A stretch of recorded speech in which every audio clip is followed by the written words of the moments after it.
I don't have anything particularly important to say.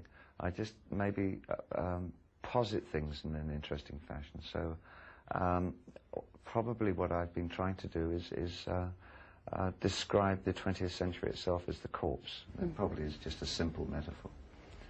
Do you feel the century is a corpse? Yes, I think we all have to feel that so that we can grow a new skin and develop strong legs for the future.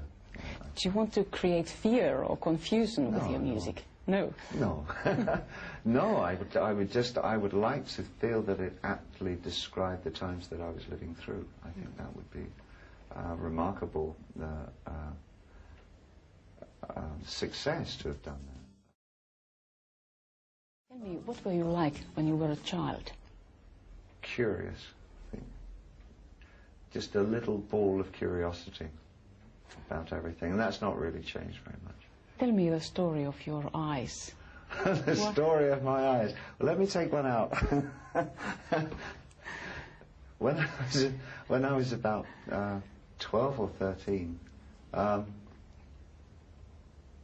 had a very good friend called George, and probably the person at the time that I liked even more than George was his girlfriend. And I unfortunately started trying to date her. And so quite rightly, he hit me. And I ended up in hospital. And it paralyzed the pupil. So it's a very simple story. These people like Ziggy Stardust and Aladdin Sane and all these persons, whose portraits have they been? I would guess it's a psychological, it's a psycho-fest for a psychologist, I imagine. Combining my off-stage and on-stage lives as I was probably at the time. So I would imagine they were fiction influenced by reality. What are you now? Who is the real David Bowie? Oh, stand up the real David Bowie. I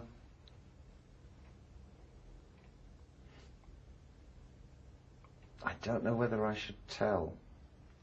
You could. I would imagine that I probably am as near as I'll ever be to, in a public way, being who I am. Just person. No, I'm spiritual, I think. That in as much that I have very strong needs to have an identity within the universe. I don't think religion is for me. I have great distrust of the constructs of the church, both with Protestantism and Catholicism. But I have an abiding fascination with the beginnings of the church. But I think as important to me is a sense of the unfathomable reason why we have faith and why we are cowards and why we are heroes and what brings these things about. And if shades of one thing influence another, does one have to be a coward to be a hero? And it's the juxtapositions of all the facets of our personalities that I find interesting, and how we relate this to a God beyond God. Do you think there is a God? Yes, I do, but I don't think of God as a man. I don't think the man in the white beard on a cloud personification is enough for me. I believe in a God beyond God, or a heaven beyond heaven. Do you have any fashions how you practice this spirituality? No, not at all. Just by writing and living. I think that's what one is doing a lot as a writer, is questioning one's own existence and trying to validate it, or even punch holes in it. Sort of question, well, you know, it's the brevity of our lives is such that one wonders if they're worthwhile. We're here for such an incredibly short time. Why bother? And I think then you spend the rest of your life justifying it. I feel comfortable with the mainstream. For me, it develops the personality of a tyrant. It's sort of there's a tyranny of the mainstream. And often it waters down what essentially are some very good ideas. And to make them accessible, often they have to be broadcast at a very simple level. Who are the heroes of today? That's the thing that's it's very hard to actually identify what a hero is, I think. When you look at the world around you, do you see any heroes?